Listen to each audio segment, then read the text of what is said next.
Today on Public Eye News, a superbug fungus is increasing numbers in the U.S. and proposed changes to reckless driving laws in Wisconsin. Later, Beck Brearley will have your weather forecast for the week ahead and a sports recap with Colin Metzger. Hi, I'm Ava Sahoyan, and this is Public Eye News.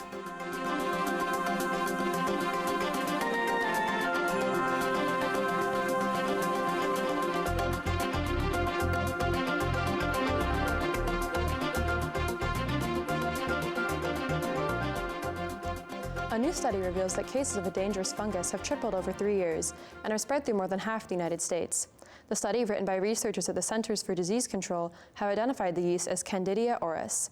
In some strains, Candida auris has been resistant to all 3 classes of antibiotic drugs used to treat fungal infections, making it a form of superbug. Many cases now, although originating abroad, have been spreading within the U.S. The first identified case was seen in 2009 in Japan. The first case in the United States was seen in 2013, but not reported until 2016. At that point, the U.S. had seen 53 cases. In 2021, the number of cases rose to 1,471. The fungus has been identified in thousands of other patients and has been transmitted through hospitals nationwide. The yeast typically won't harm healthy people, but poses a risk to already delicate hospital and nursing home patients. Many of you probably remember the TV show Blue's Clues from your childhood and have likely wondered, what happened to Steve? Well, now you can find out. Steve Burns, the original host of Blue's Clues, is hosting a Q&A on March 28th.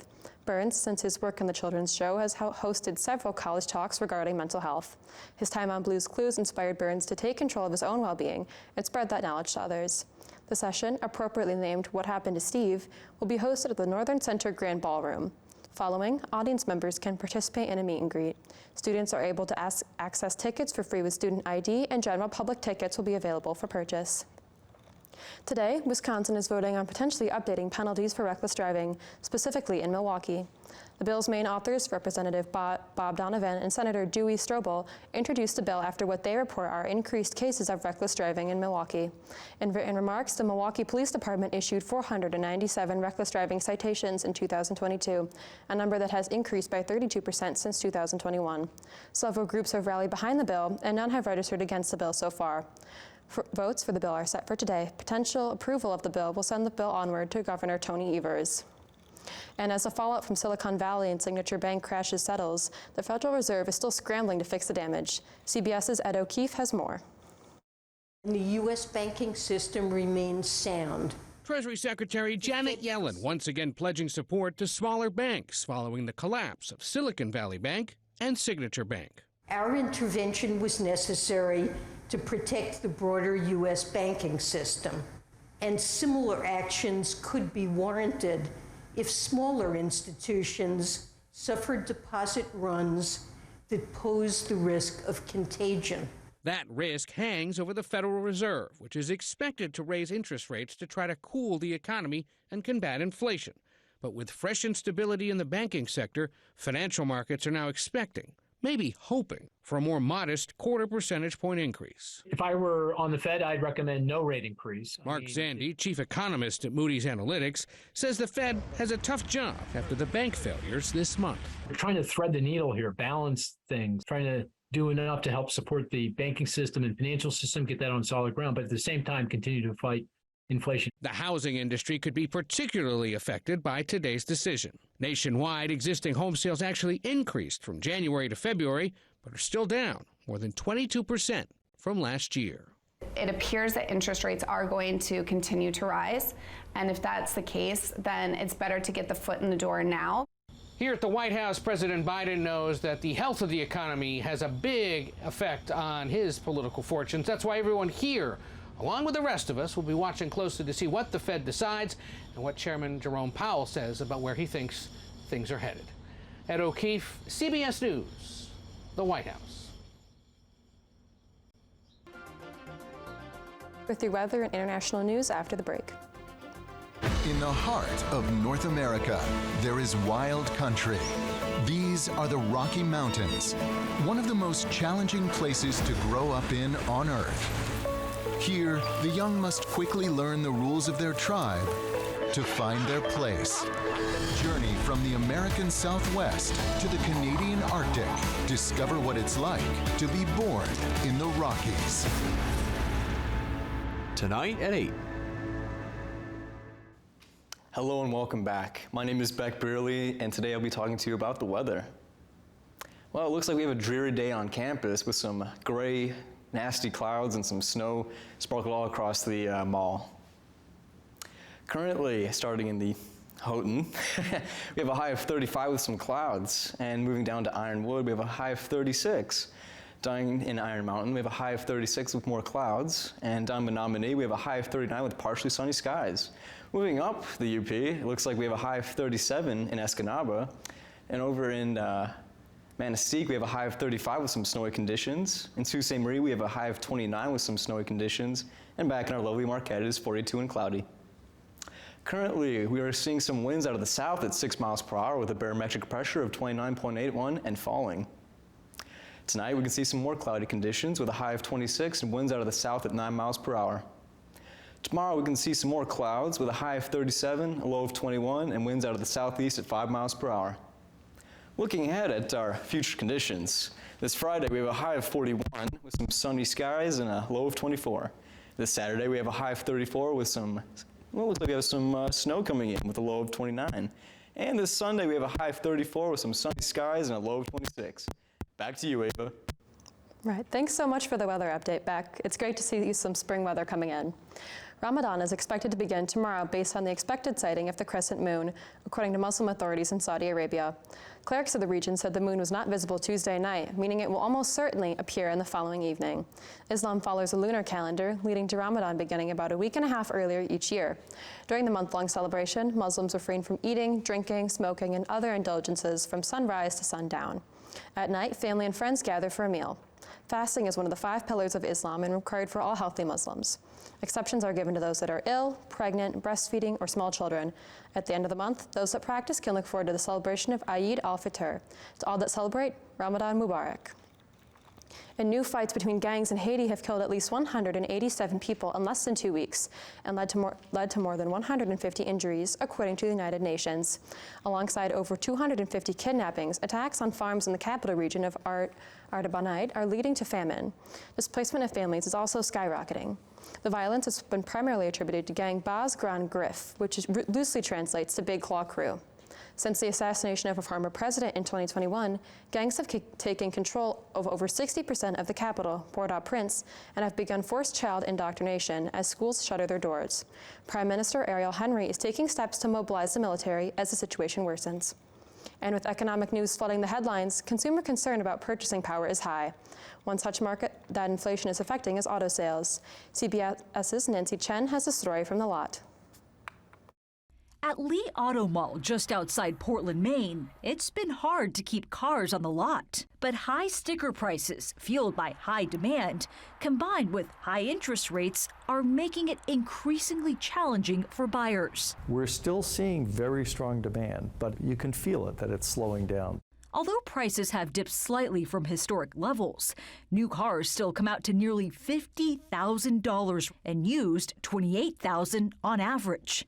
Combined with APRs that can be as much as 11%, monthly payments are skyrocketing.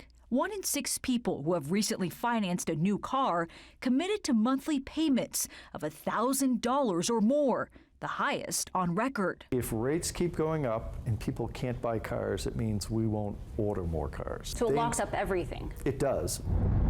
Demetrius Thrasher depends on his vehicle to make food deliveries just outside Atlanta. After a crash totaled his previous car last summer, the Navy veteran reluctantly purchased a new one for about $25,000 more than he wanted to spend. I called around to the other dealerships throughout the state of Georgia, and they were like, we got nothing.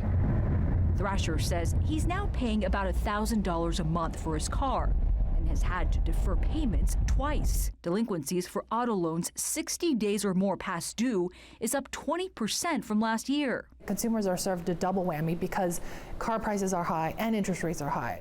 Jessica Caldwell analyzes auto transactions for Edmunds, a car shopping platform for new and used vehicles. She says there is a bright spot for those looking for a car now. We are seeing some automakers actually offer incentives, and we haven't seen that in a while. Also, make sure to shop car loans for the best deal on interest rates and terms, and be patient. Is there a sense of drive the car until the wheels fall off? I think that there really is that sentiment, and that honestly is the best advice. Nancy Chen, CBS News, Westbrook, Maine. After this break, Colin Metzger will have your sports recap. Stay right there. The Maya builds great cities. Terraces, road systems, it's a perfect planned city. And then abandoned them. Can new discoveries reveal why? And then, bam, we have these huge deposits. It is completely unique. There's nothing like it. There's a history behind those artifacts, a culture we want to know better. The Maya are still here. Ancient Maya Metropolis on Nova. Tonight at 9 on WNMU-TV. I'm Colin Metzger with your sports update. March Madness has moved into the Sweet 16 after plenty of upsets and high-seeded exits. 15-seeded Princeton has moved into the South Conference semifinal against Creighton after two major upsets against Arizona and Missouri, while Alabama and San Diego face off for the other spot. Coming off a narrow win against Penn State, the University of Texas will face 3-seeded Xavier in a highly publicized matchup, while the Midwest top seed Houston hosts Miami. In the West, UCLA and Gonzaga will go against each other after both barely scraping by Northwestern and TCU, respectively. The University of Connecticut will play Arkansas, who are coming off a thrilling one-point upset over Kansas. Finally, Michigan State, the last Michigan team in the competition, will hope to upset 3-seeded Kansas State in the East. And Florida Atlantic University, who entered more as a write-off, has progressed to face Tennessee, even after Elijah Martin's controversial dunk attempt against Dickinson. The Sweet 16 games will be played tomorrow in Paradise, New York City, Louisville, and Kansas City. And in a thrilling final, Japan beat the United States 3-2 in the World Baseball Championship in Miami. The final ended in a cinematic fashion with the arguably two best baseball players in the world, pitcher Shohei Ohtani and Mike Trout, on the final set of the game, where Ohtani managed to strike out Trout, giving the silverware and $3 million of prize money to Japan. Home runs came from Trey Turner and Muntaka Murakami, while a hit by a Japanese player, Lars Nootbaar, gave Japan 2 points with bases loaded. Ohtani then stepped onto the mound for the third time that night and kept it clean during the ninth by sending off Jeff McNeil, Mookie Betts, and Mike Trout. The U.S. and Japan both start their seasons later this month. And in the NHL, the Oilers and the Coyotes will start off this weekend's hockey showings in Edmonton tonight. The Edmonton Oilers are coming off a shootout win against San Jose and have a strong record against an Arizona team that lost to the Jets last night. In their last game this season, Edmonton won 8-2, which is ironically also the record that Edmonton also hold over Arizona, 8 wins and 2 losses. Tomorrow, more action begins, which includes the Red Wings hosting the St. Louis Blues in Detroit and the Lightning visiting the Ottawa Senators. The Wild will take on the Flyers, the losing streak Blackhawks take on the Capitals, and the Jets face the Ducks. And that's all I have for sports. Back to you, Ava. Thanks so much for the sports update. Moving back to local news, ski fans want to keep their eyes on the Baumeier Heritage Center on NMU's campus this week, as the center will be hosting Ski Hall of Famer Jeannie Thoren for a virtual event on Thursday, March 30th. Thoren, a Marquette native and NMU alum, who has won many medals and trophies, is one of the many UP skiers featured in the Baumeier Center's current exhibit on alpine skiing history. She developed the Thoren theory after 30 years of working to improve the technique of women skiers through modified gear. In 1978, she brought her ideas to a ski trade show in Las Vegas and started to make waves in the industry. She will be sharing her story and answering questions via Zoom.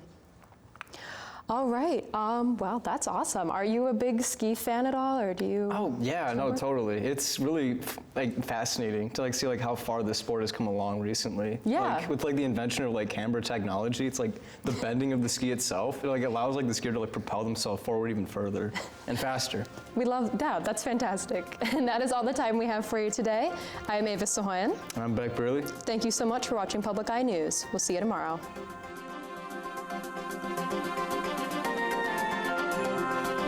The preceding program was produced by WNMU-TV, Northern Michigan University Public Television, in studios located in Elizabeth and Edgar Hardin Hall.